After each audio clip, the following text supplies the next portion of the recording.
It's a law respecter of persons, institutions. We're talking about the Naira here, and we just seem to have a situation on our hands. We know that the Supreme Court at the moment is saying, okay, everybody hold on until we look at this matter. Isn't that supposed to, maybe you'll explain to us, should people be rejecting the old Naira note as today, as is happening in several places in this country? Well, in a country where the rule of law operates, once the Supreme Court has determined a matter or given an order, it is expected that all and sundry, everybody, will comply with the order. In this instance, the government was not really ready to comply with the order. The Supreme Court, the central bank, the statement was credited to the central bank. And since it was not a party to the case, it's not going to comply with the order.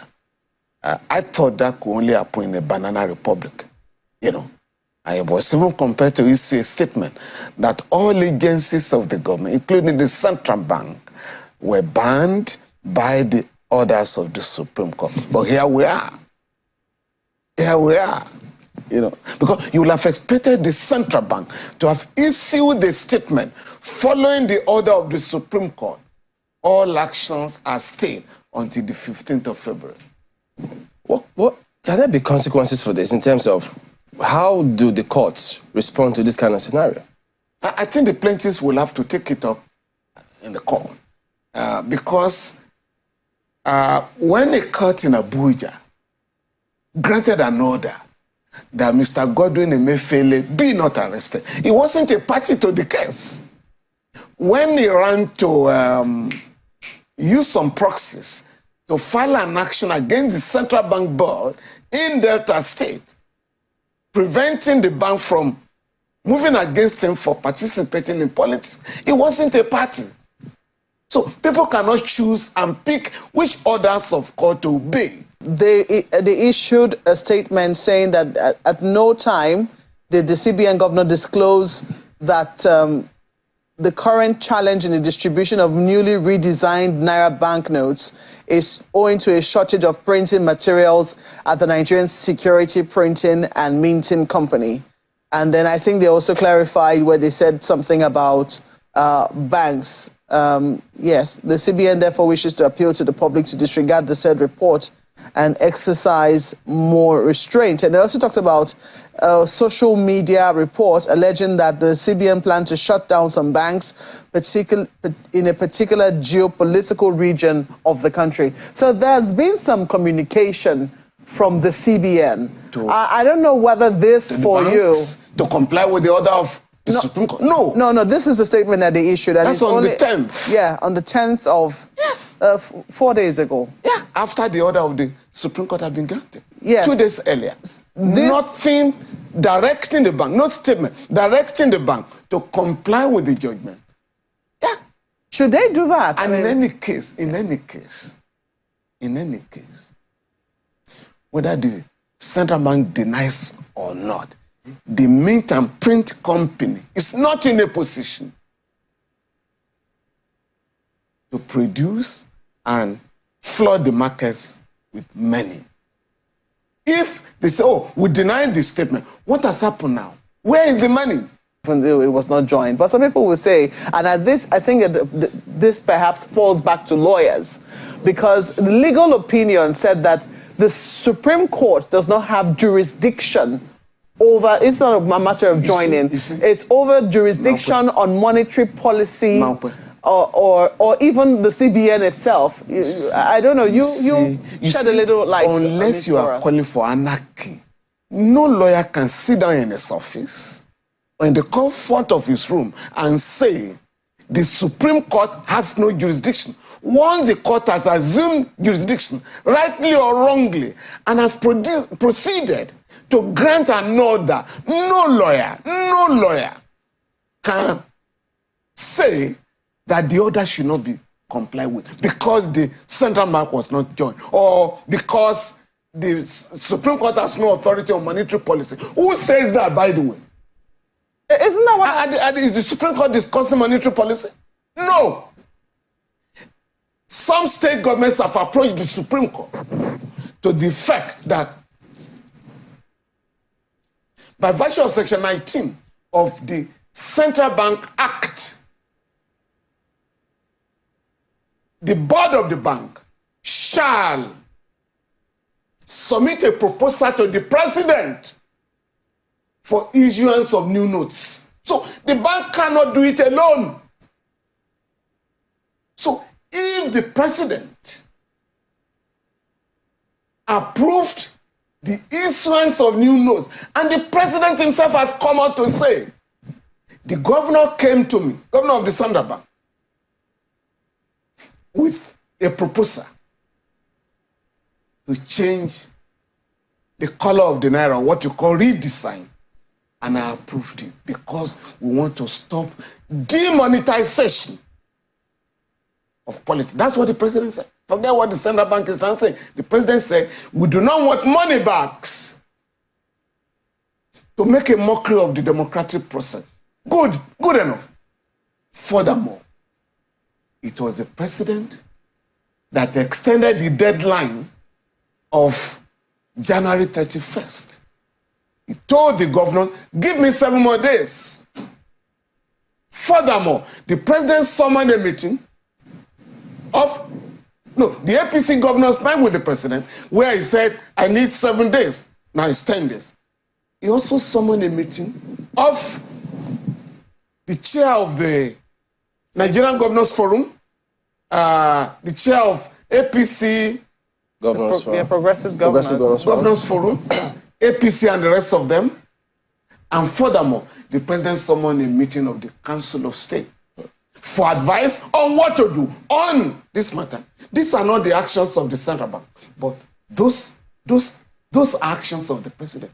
So if the president is now being challenged on the ground that unwarranted suffering has been unleashed on the people, and you are saying the Supreme Court has no jurisdiction, can they I beg your pardon. Now, the cases being cited by some of my colleagues are totally irrelevant. In the case of Attorney General of Lagos and Attorney General of the Federation, the Supreme Court assumed jurisdiction on the ground that the order, the directive, told the Minister of Finance to seize the funds of the local governments in Lagos was given by the president. An action of the federal government. But the thing about this is that even if the lawyers have a perspective, I think last time we checked it, it's not a pronouncement of courts. It is that of the court that subsists. Of course. So their opinion can be the opinion. No, but their personal opinions. Now, even if, secondly... the order is set aside. Yeah. It's binding on everybody. So secondly, does the CBN have to direct banks to accept this? Well, since the court decision is already there. Yes. Because the Central Bank has fixed, and the president have fixed 10th of February, and there was confusion. In fact, a statement was sent out, not credited to anybody, that the Central Bank will not comply with the order. So you would have expected the Central Bank to come out forcefully to deny, just like they are denying whether they have facilities to print. So I'm just a little curious. Can the central bank say that, because we also saw that yesterday there was a meeting between the president and the central bank governor. Yeah. Can they say that they awaited a directive from the president, given that it is the president who is being sued here? It is the president, or it is the federal government who is being sued. It is the president who has convened a Council of State meeting. It is the president who has taken all of these actions. And since it was the president and the central bank governor that had the initial meeting, where the decision was taken for the redesign of the Naira, can they argue that, well, we're still waiting for the outcome of what the president will say? Attorney General of the Federation and Minister of Justice, Mr. Abubakar Malami, on Friday last week, on the 10th,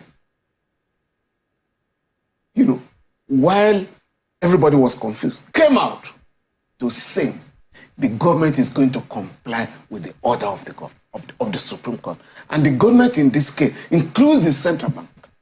Because if you look at section 318 of the Constitution, it defines government to include officials of the government. And there are cases where the central bank has been said to be an agency of the federal government. If that is the case, then should we really be waiting for another clarification? Some people will say then unnecessary. that should answer It's unnecessary. It's unnecessary. If we want to embrace the rule of law, you don't need to make any clarification. But I said the central bank ought to have done that because of the statement allegedly credited to it. So if that statement, that as it was made by the Attorney General, and then people are waiting for meetings, maybe for the president to say something, if that is unnecessary, so why all this confusion then? You see, the president gave us 7 days. To decide what he wants to do. It's 10 days now. And everybody is confused. And that shouldn't happen in a country where there is proper governance. It shouldn't happen. Leave people guessing on a matter that has almost completely collapsed the economy. No. You put your money in your bank, in a bank, as directed by the central bank. Go and drop all the old notes. When you drop the old notes, you will collect new currency notes. You cannot collect them because the banks have no money. And unfortunately, the central bank appears to have incited the public against the banks. Because people now troop to the banks. Or the banks initially said, go to your ATM machines. How many people have access to ATM machines in the country? Just like e-banking they are talking about. Oh, we have alternatives. You know, go and engage in e-banking or mobile banking. How many Nigerians? Why? You know, in Nigeria, you have an elite, a group that is so arrogant. We just substitute ourselves for the people. So because you are in Abuja, network, you know, you can get network occasionally to send money. You believe everybody in Nigeria does that. Do you know that in many of the states today, banks only operate in the state capital because of insecurity? And in some of those states, you may have to travel 300, 500 kilometers before you can get to the capital of the state. So we just disregard the demands of such citizens. And you're talking of e-banking. You know, what perhaps our Naira needs are for a day at a time, maybe for a month, and to say this one should be enough for the people at this particular point in time. No, Makwe, unfortunately, this program was not thought out. Many Nigerians embrace the policy. Many Nigerians embrace the policy for the purpose of the election. Many Nigerians who had lost faith in the system, whereby we are ashamed, we are disgraced as a people, whereby you cast your vote, which is supposed to be a secret, etc. You have to show it to somebody who would then give you money. It was so shameful, so disgraceful. So when they came out with this policy, forget all the other excuses. People say, oh, this is a good one. But it was not well thought out. No, there was no committee to find out, you know, to learn from what happened to Nigeria in 1984, when the Buhari military junta changed the color of the Naira and gave Nigeria only 2 weeks. At that time, the population was 81 million people. And there were no online platforms there? Online platform? Nothing like that. And so many people died, committed suicide, because they couldn't get their money. They couldn't get their money. Legitimately earned. But please don't use the excuse of, because when you say, oh, the central bank has a plan to reduce money, you know, that goes out there, you know, we don't want people to sabotage. This, for me. No, the thing is, they have, just a moment. Who have sabotaged? Some people say that they have accused the banks of sabotage, because the people who they do not want to get this How money, much have you given politicians to each bank? We have challenged the central bank. Yeah. Let the public know how much you have released to each bank, so that we can also ask them, can you justify what you did with the money? But if you run the country on the basis of opacity, secrecy, you just leave people guessing. And allegations and counter-allegations have been made. Banks are under threat. Some have had to close down because of the safety of their staff. What do you make of, because, I mean, having met with the president, and then much later we hear Kano, Niger, I think Kano shut down some supermarkets that were not to accept, they were rejecting old notes. Niger almost in the same scenario. What do you make of this? The country is run as if we are under a military dictatorship. For goodness sake, where have those governors got the power to close down markets? Is there a court order? This is a country that is supposed to be governed under the rule of law. You can't just wake up and say, oh, I don't like what a few people have done, so I'm going to punish everybody who goes to a market. I beg your pardon. These governors, I mean, we should appeal to these governors. Well, how about shade that this country has to be operated in accordance with the law? How about states that have said, look, security agencies arrest anyone who rejects the old notes? Is that lawful? You see, again, if you are disobeying the orders of court, there is a procedure for enforcing the judgments and orders of court. Nobody is allowed to take the law into his hands. Nobody. Nobody. Nobody. But once people just, I mean, it's like, a governor says, oh, you can't hold a political rally in my state. For goodness, where have you got the power? Or central bank now giving guidelines on election. Under what law? I've looked at the Electoral Act. The central bank is not mentioned at all. But you are now bringing out guidelines for the election. So there are problems. Confusion all over the place. How many days after now, situation is getting worse for many people, but above all, the rule of law hasn't taken full effect according to Section 287 sub 1 of the 1999 Constitution. What are the consequences, and who has the authority to enforce the consequences? The plaintiffs will have to take appropriate steps under the law. Because Nigerians fail to realize that we're in trouble when this regime did make the point in, I think, 2018, that certain court orders will not be obeyed on grounds of national security. And I think what they are doing this time again is to say, because of our monetary policy, we are not going to obey the order of the court. But as I did say earlier, this time around, the government created an exception. And that was when the Attorney General of the Federation came out last Friday to say that the government will comply with the order. It couldn't have been otherwise. That is in line with the tenets of the rule of law. No government department, no agency of the government can act otherwise. But Mr. Falana, the question then is, what's the timeline? I mean, as I said, it's been a few days. No, the order took immediate effect. The order took immediate effect the moment it was issued on Wednesday last week. So that's the timeline. And until it is set aside by that court, it is binding on all authorities and persons in Nigeria. It goes back to the same question that I asked Mr. Falana. Now that it has not been effected, it has not been complied with, what are the consequences of that? And who should enforce that?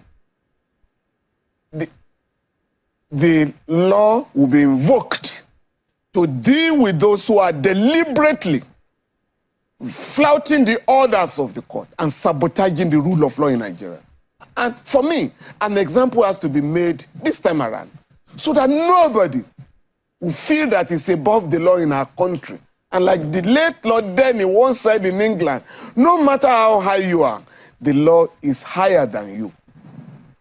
Allow the old and the new notes to be legal tender. And what is the problem with that? You still can enforce your restriction.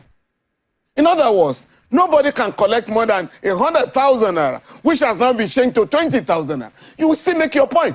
But this business of punishing the entirety of a people for the alleged offense of a few should not be accepted in Nigeria. A few years ago, the government said, oh, we are going to increase the prices of pump price of petroleum products because criminals were smuggling the product. Why should I be punished? Because some people are using money to win elections. Now, mind you, we have 23 million people. I can predict that less than 40 million people will vote in this election. So why should everybody suffer? Because you want to deny some people access to fund.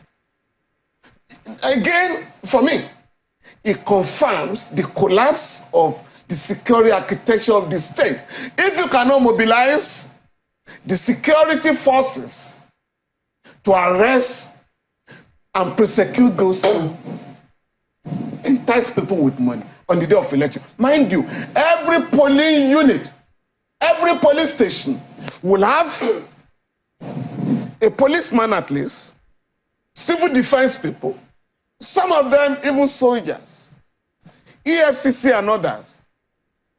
And if all of them cannot arrest criminal elements, please, you have no business punishing the entirety of Nigerians. But Mr. Falana, could you explain to us Section 287(1) of the Constitution, where it says the decisions of the Supreme Court shall be enforced in any part of the Federation by all authorities and persons and by courts with subordinate jurisdiction to that of the Supreme Court?